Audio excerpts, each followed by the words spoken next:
days at the stick. From who's got it better than us to brick by brick. It's always the 49ers way, from off-season to game day. Yeah, we talk back. It's the 49ers Cutback.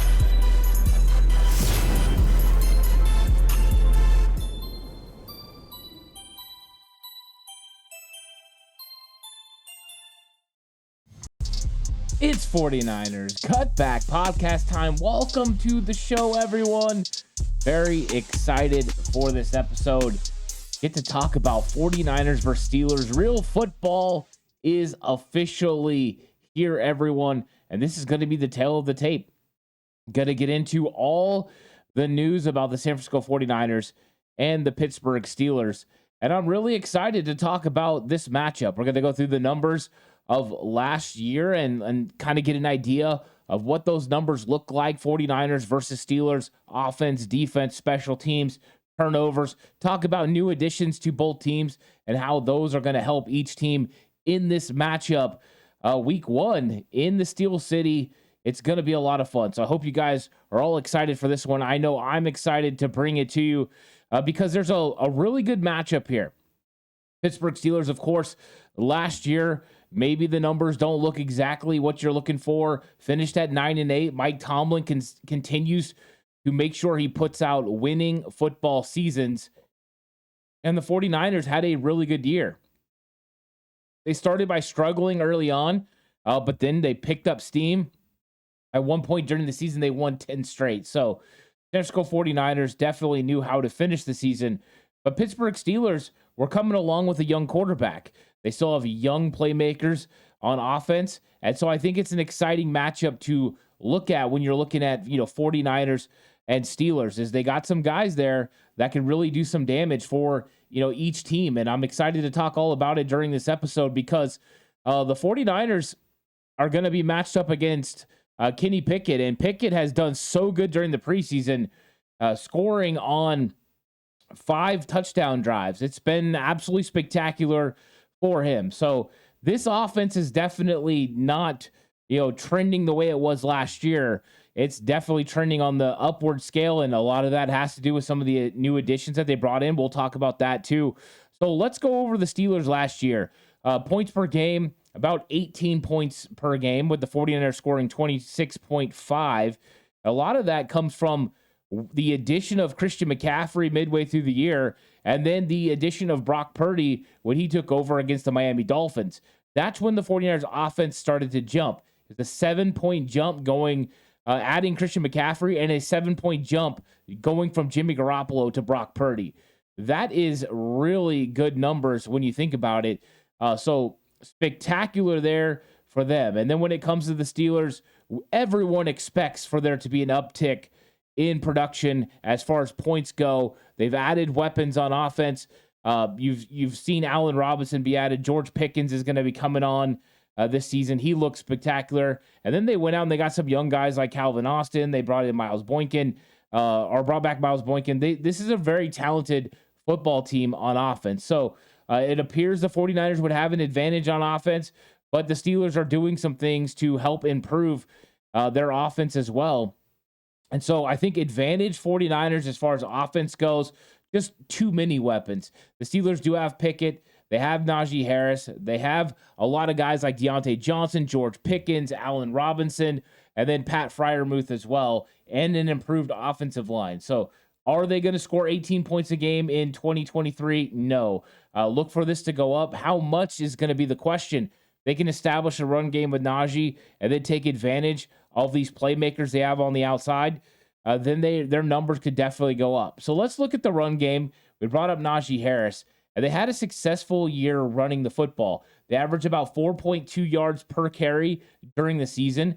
They averaged 122 yards on the ground. The San Francisco 49ers, 138 yards on the ground at about a 4.7 yard per carry average. So both of these teams run the ball pretty well, and both rely on the run game to kind of enhance the rest of their offense and establishing play action, getting things going on offense. Plus, it takes pressure off young quarterbacks. 49ers, Brock Purdy, Pittsburgh Steelers, Kenny Pickett, there's going to be pressure on these guys to excel and succeed with the weapons that they've been put around them, whether that's wide receiver, running back, or tight end. Well, one of the ways that it's easy for these players to adapt and overall overcome opposing defenses is to establish the run game. So the 49ers are going to look to get it done with Christian McCaffrey and Elijah Mitchell and, maybe sprinkle in a little bit of Jordan Mason.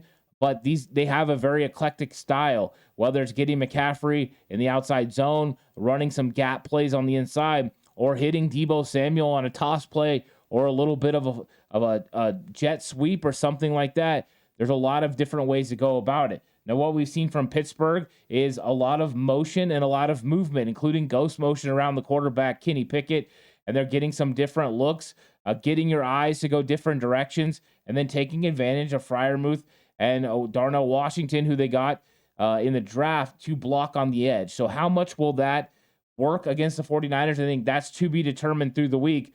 But you can see that both of these teams are going to put a lot of time and effort into running the football. And there's a very talented running back room. Jaylen Warren will help out as well with this run game for the Pittsburgh Steelers. And he's getting a lot of publicity because he's starting to play really well. So focus on run game for both of these football teams in this game. And you can see at 4.2 for the Steelers, 4.7, they're pretty successful per carry as well. So both defenses are going to have to step up in this game and stop the opposing team's offense.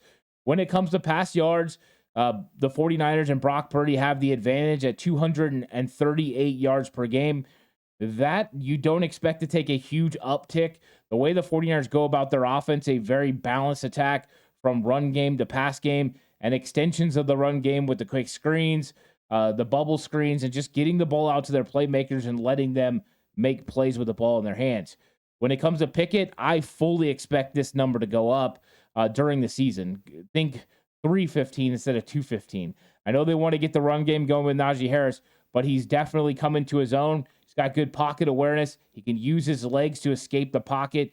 Does really good in that avenue. 3 rushing touchdowns last season for Kenny Pickett. So he's able to do it.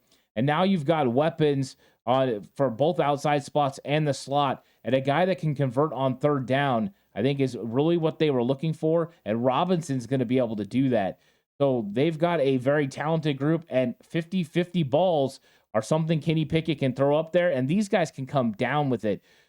Pickens is definitely a 50-50 guy. That's going to be a hard matchup for some of the 49ers cornerbacks in this football game. Look forward to getting into that matchup and talking about it more during the week. But I think this number is going to be a little bit different. I expect the 49ers pass yards to probably stay pretty close between 230 and 260 during the season, where I expect the Pittsburgh Steelers to take a huge jump. I wouldn't be shocked if Pickett gets it closer to 300, maybe like 275, 280 around there consistently for the number of yards per pass. I know they would like to focus on the run game, but I think at some point teams are going to come in, they're going to take away Najee Harris, and they're going to make the Steelers beat them by throwing the football. The Steelers have the weapons and they have the quarterback to do it. Let's see if they're going to be able to do it in this game. So let's take a look at the quarterback comparison here for the San Francisco 49ers and the Pittsburgh Steelers. You got Cody Pickett versus Brock Purdy. You can see the numbers here. Completion percentage, Brock Purdy at 67.1, Kenny Pickett at 63. Both were rookie quarterbacks. Kenny Pickett played in 13 games for the Pittsburgh Steelers. Brock Purdy played in 9. That's including his playoff run in 2022. Yards per game, yards overall, Kenny Pickett at 24.04 has the advantage. He did play in more football games than Brock Purdy. Purdy at 13.71. But you can see there's definitely more yards for Kenny Pickett. I think he's going to go deep down the field more. That's a part of his game, and we'll see if that translates to the game versus the 49ers. As far as touchdowns, Brock Purdy 13-7. Brock Purdy taking advantage of his opportunities and scoring touchdowns at a pretty good rate. Just think 9 games, and one of those games against Philadelphia, he barely played, and he comes up with 13 touchdowns. To me, if he can stay on that trend, he can have a really nice year. A plus 30 touchdown season for Brock Purdy could happen with health. I think that's good news. And I think Pickett's numbers are going to go way up. I don't expect him to have less than 20 touchdowns passing the football this season. We'll see what that number ends up being. But to believe he would stay at that low a number, I just don't think so. I look for him to have well above 20 touchdowns, probably a few more on the ground as well, the same that he did last year, because he's a very talented football player. As far as taking care of the football, Brock Purdy, 4 interceptions, of course, less time. So he has just under half the interceptions that Kenny Pickett gave up. Kenny Pickett is a guy that likes to take chances and likes to throw 50-50 balls. So I expect his interception rate to kind of stay up. I don't think it'll be, where he throws more interceptions than touchdowns, but I don't know if we're going to get a 2-to-1 ratio of TDs to interceptions from Pickett. He just takes a lot of chances.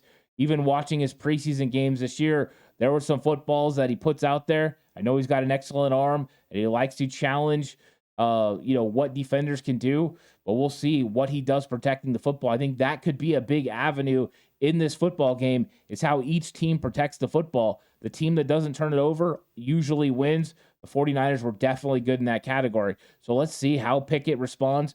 A lot of those rookie-type mistakes, some of those things will be figured out in year 2, and I'm sure he'll make an advancement. As far as sacks go, Brock Purdy was sacked 11 times in the 9 games he played, which is 4 less games than Cody Pickett. Cody Pickett was sacked 27 times. And the offensive line was definitely something that they wanted to address, and they did go out and address it. They brought in some offensive linemen, they not only through free agency but the draft as well, because they are trying to make sure they can keep Kenny Pickett upright. 49ers want to keep Brock Purdy upright as well.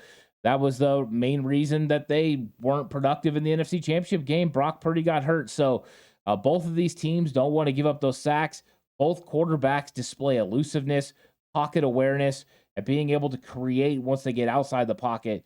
So that's going to give these defenses fits. But that number for Pickett needs to come down. You can't take 27 sacks. You can't hold on to the football, but also the offensive line needs to get better. So those are kind of signals that, hey, yeah, offensive line plays bad. You have a young quarterback that's holding on to the football. If he can speed it up, which it appears he has during preseason, getting the ball out quickly has been more of the theme for him, that sack number is going to come down. Of course, in this game, whichever team comes up with the most sacks is probably going to have a really good chance of winning the game, because you have really good pass rushers on both sides of the football, and that's exactly how these defenses are built from those front 7. So it's going to be exciting. When you're talking about quarterback rating, your quarterback rating for Brock Purdy, 107.3 to Kenny Pickett sitting at 6.7. So a little bit of a difference between the two. But to me, I think that, both quarterbacks are young guys, young studs, and I'm excited to see what they're going to do in this football game. So let's talk about the key additions on offense for each team. And let's start with the Pittsburgh Steelers, who bring in offensive guard Isaac Seumalo from the Philadelphia Eagles. He's a very good left guard. This was a major upgrade for Pittsburgh Steelers. It's going to help them in the run game. It's going to help them in the pass game. Huge signing. They had to get better along the offensive line, and they did. The interesting fact about this is Seumalo is going to be going against a 49ers new addition in Javon Hargrave, who we'll talk about a little bit later. So that's tremendously interesting.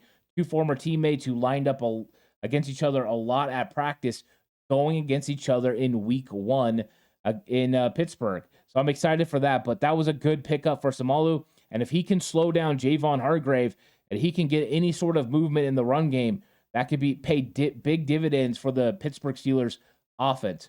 Wide receiver Allen Robinson, who I mentioned earlier, I believe is going to help Kenny Pickett tremendously on 3rd down. Put him in the slot, move him around, get a free release, and allow him to play with feel, sit down in zones, catch the football. It's a little bit of a different role here in this one, because he's going to be able to not have to play on the outside as consistently as he did with the Los Angeles Rams. And as 49er fans, we're very familiar with what he did there. It was definitely a down year for Allen Robinson, but a role like he's going to have in Pittsburgh could suit him well, not coming in to have huge numbers, but to have big pivotal catches. And that's going to be interesting for the 49ers. Are they going to cover Allen Robinson in the slot or whoever's in the slot, whether that's Pickens or whoever? They covering them with Isaiah Oliver, or they covering them with Deommodore Lenoir? I think that's something that's going to be interesting. Offensive guard Nate Herbig came in, and he's going to be giving the Steelers a nice bit of protection and help in case of an injury on the interior offensive line. So a nice signing there. They drafted tight end Darnell Washington. He was getting some major snaps during the preseason. He's a big physical body, blocking a little bit shaky right now, but at some point he's going to develop. But he's a big target in the passing game. We'll see how much he ultimately plays in this game, but I thought it was a very notable bring in as a signing. And then you're talking about offensive tackle Broderick Jones. I don't know how much he'll help this season, but you see that they're trying to put money and put capital into protecting their franchise quarterback in Kenny Pickett. I think it's a solid move. For the San Francisco 49ers, offensive tackle Colt McKivitz, even though he's not new to the team, he's a new starter for the 49ers, and he's got one of the biggest tasks in this entire game, dealing with TJ Watt. That's going to be the matchup. How the 49ers go about it is what we're going to get into this week. That's definitely going to be a key matchup that everyone's going to highlight and focus on. Wide receiver Ronnie Bell comes out of Michigan, 7th round pick. And Ronnie Bell, how much will he play into the factor of this game is unknown, but he could be tasked with playing, which normally he wouldn't have been.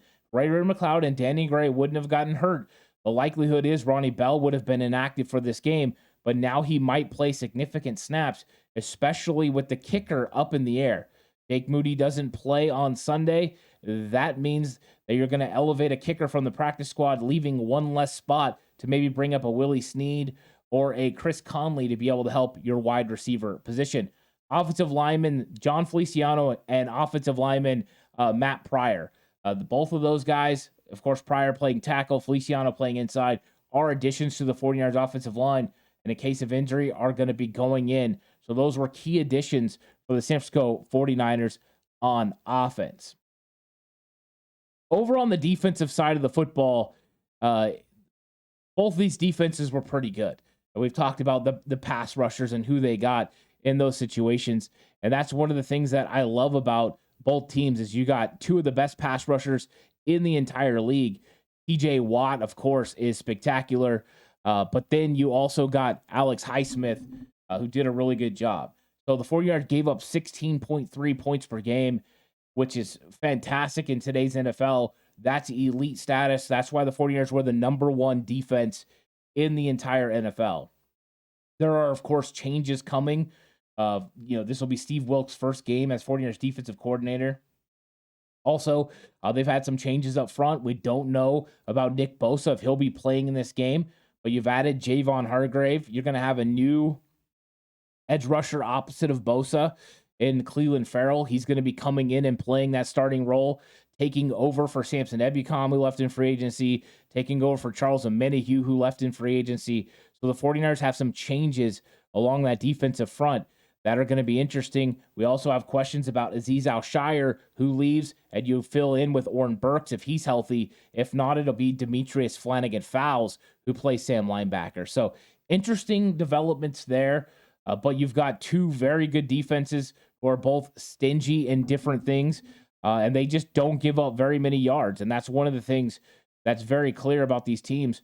The 49ers giving up just over 300 yards per game. The Pittsburgh Steelers, 330 yards per game. They do it in a variety of different ways. Of course, on defense, as far as the run game goes, the 49ers were one of the best, the second best defense against the run in the entire NFL. Steelers more middle of the pack. But that's one of the question marks about the 49ers defense. Last year's interior defensive line consisted of a bunch of different bodies. Eric Armstead went down with injury early in the year, and the 49ers lost Javon Kinlaw. So they were playing other guys inside at defensive tackle and were still able to get it done because of their great linebacker core of Fred Warner and Dre Greenlaw. We've seen in the preseason teams take advantage of double teaming the tackles at the point of attack and getting an internal push to be able to create areas to run the football. That is something the Pittsburgh Steelers would love to get going, is get their run game going. It appears it's going to be tough sledding because Javon Hargrave is pretty good against the run, and Eric Armstead is one of the best defensive tackles against the run in the entire NFL. Cleveland Farrell plays the run really well, setting the edge on the outside, and we don't know about Bosa yet, but if it's not Bosa, it'll probably be Kerry Hyder because he's really good at setting the edge as well. So that'll be interesting how the 49ers hold up in the run game without Nick Bosa potentially. But now that they have this linebacker group, it should be pretty good. The 49ers can establish a run game against Pittsburgh, and it looks like that's one of the best ways to attack this defense with the lack of strength at the linebacker position. Then this could be an interesting matchup. 49ers run game, who averaged over 130 yards at 138, going against a Pittsburgh defense. And I know they've had improvements, and we'll go over those with key additions, but 108 yards per game last year. As far as pass yards, defensive pass yards, it's almost identical. Pittsburgh giving up 222.3, San Francisco 49ers giving up 222.9. Another interesting stat, the 49ers gave up the least amount of yards through the air during preseason, 115.8 yards per game in the preseason. Of course, with teams running the football the way they were against the 49ers, you could kind of take that stat for whatever you would like. But I think these guys are pretty equal. Both of them have all pro caliber safeties. Minkah Fitzpatrick for the Steelers, Talanoa Hufanga for the San Francisco 49ers. And then there's some other players too that are on defense that, the secondaries really count on. So I thought that was interesting how these teams matched up so well in the past game. You see a distinct advantage for the 49ers with run defense as long as the new guys can step up and get it done. Those are question marks, though. And not having Nick Bosa could be a real problem now. Hopefully he signs, and then this is not a big deal. So let's talk about the key additions for the Pittsburgh Steelers and the San Francisco 49ers on defense, because when it comes down to it, both teams had some really big additions. We'll start with Pittsburgh again. They bring in Cole Holcomb. He's going to be playing interior linebacker, and they brought in a couple other guys for linebacker as well on the inside, including Quan Alexander, former hot boy. 49ers know Quan Alexander very well, so he's going to be there. They also drafted Nick Herbig, so he's going to be a linebacker to watch as well. So those are some additions at linebacker. When it comes to edge, Marcus Golden, 49er fans very familiar with Marcus Golden, his speed rush ability coming off the outside, former Arizona Cardinals player. So he was within the division, and we know the 49ers are going to have to pay attention to him. But when you've got TJ Watt, you've got Highsmith, you've got enough to think about already. Herbig will add some pass rush as well. So the 49ers are going to have a few guys they're going to have to worry about in this football game. They can definitely throw a lot of bodies at you in a rotation. Patrick Peterson comes over, another former Arizona Cardinal NFC West player the 49ers have been familiar with. I know he's been around a little bit now, but Patrick Peterson going into his 13th season can still do it at a high level, and we'll see if the 49ers wide receivers can take advantage of Patrick Peterson. They won't be able to outsmart the savvy vet, but maybe they could take advantage of a little bit of diminished skills that we've seen on film over the last couple of years, but still a very talented football player. Strong safety Keanu Neal. We'll see how he fits into the Steelers' plans. My understanding right now is he may not be a starter, but he was a pickup that they had. They drafted cornerback Joey Porter Jr. I think the signing of Desmond King could signal that Porter Jr. is not ready to help the team right now, but they're very optimistic and very high on this young player developing into a young stud. And Desmond King, he was cut by the Texans. Let's see what happens with him. Will he be the starting nickel corner for the Pittsburgh Steelers week 1? It's interesting, but King can definitely help the team. Not only does he play nickel corner, but he can also help on special teams as a return guy as well. So nice key addition for Pittsburgh on defense and special teams for King. When it comes to the offense or the defense for the 49ers, of course, it starts with Javon Hargrave, the big defensive signing at defensive tackle. He's going to make everything easier for everyone else. It also makes Javon Kinlaw a backup rotational piece. Less pressure on Kinlaw. He's just in there to stop the run now. He's basically got the Hassan Ridgeway role from last year. Be a run stopper, help get to third and long, and then let these pass rushers come in.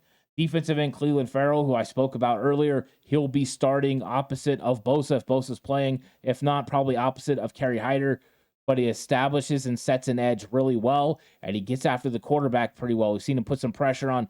I fully expect him to eclipse the 5 sacks that Samson Ebukam got last year. Do I think it'll be a big number above that? I can't say that, but I think a couple, 6, 7 sacks would be realistic for Clelin Ferrell, and I think that the 49ers would be very happy with that number. Cornerback Isaiah Oliver, who a lot of 49er fans are not happy with this preseason play, not happy he made the roster, but the 49ers see him as a big nickel, and this could be a game that they ask him to play a little bit.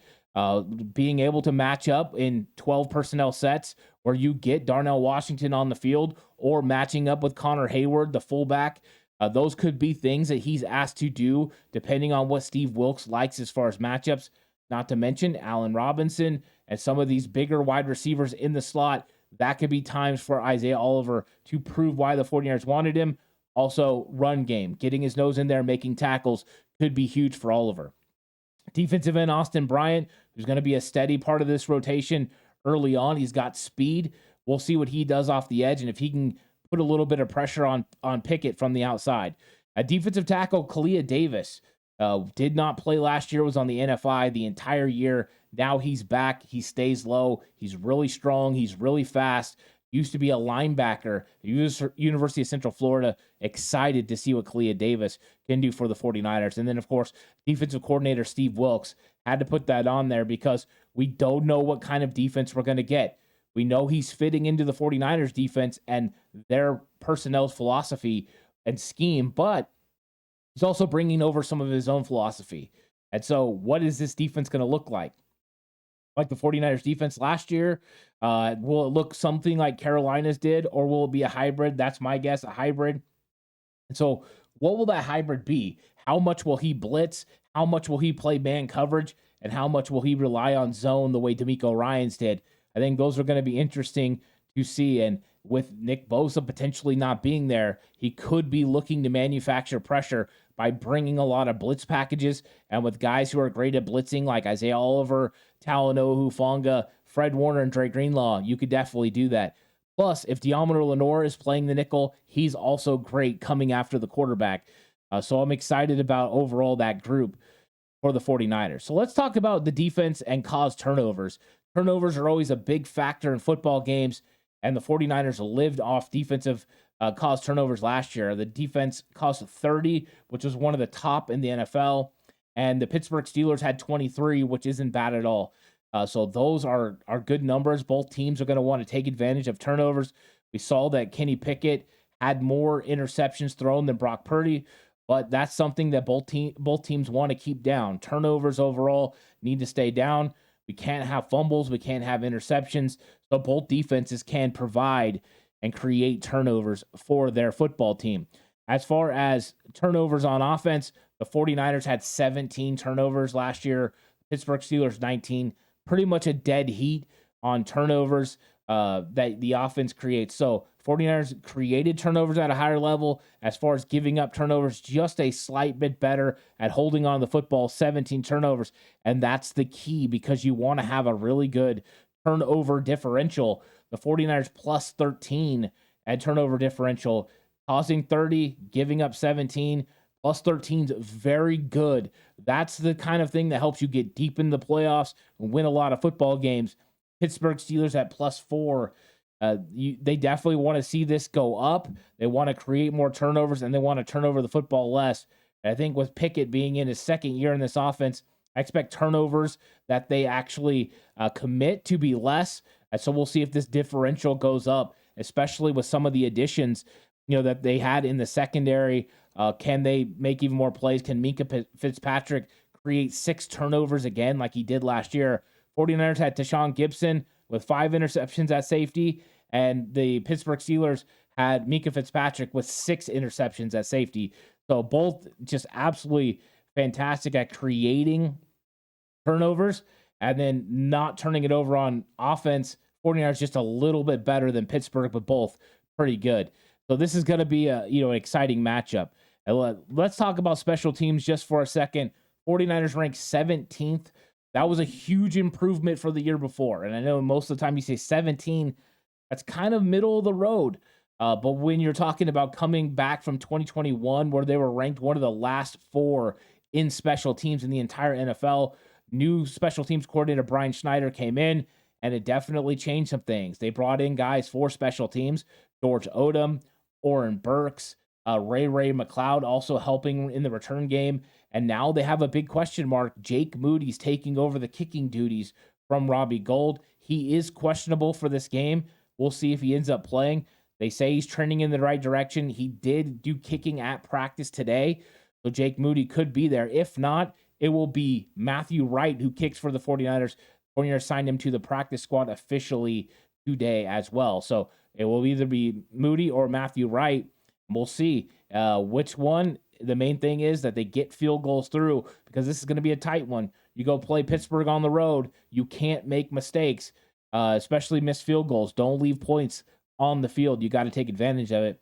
Pittsburgh at 21. I look for this to improve. Anytime you're improving your roster, improving your depth, you're going to play better on special teams. And just looking at their interior linebackers, looking at their secondary, looking at the receivers that they have, including Calvin Austin, maybe handling a lot of the return game.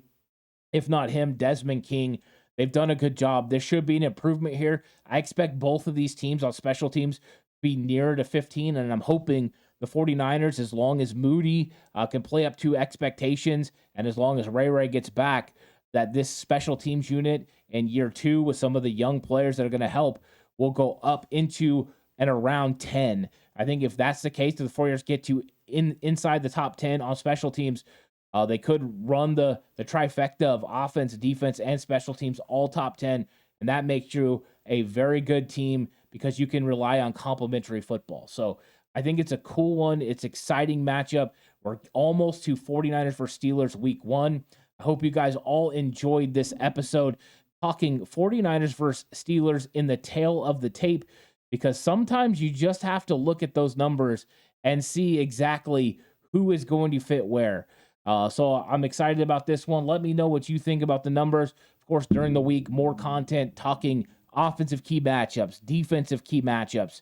I'm going to get into a game preview show. Lots of cool stuff available right here on YouTube, available on 49ers Cutback, on Believe, which is on all audio platforms.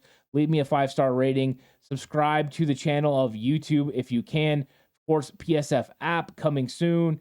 Lots of cool stuff coming your way. And of course, Patreon. Can't forget Patreon. Lots of good stuff available over there as well. And a brand new episode of The Ant Hill Show is available over on Patreon. So you guys can go check that out. We talk 49ers versus Pittsburgh, get into the matchups, talk about the key players.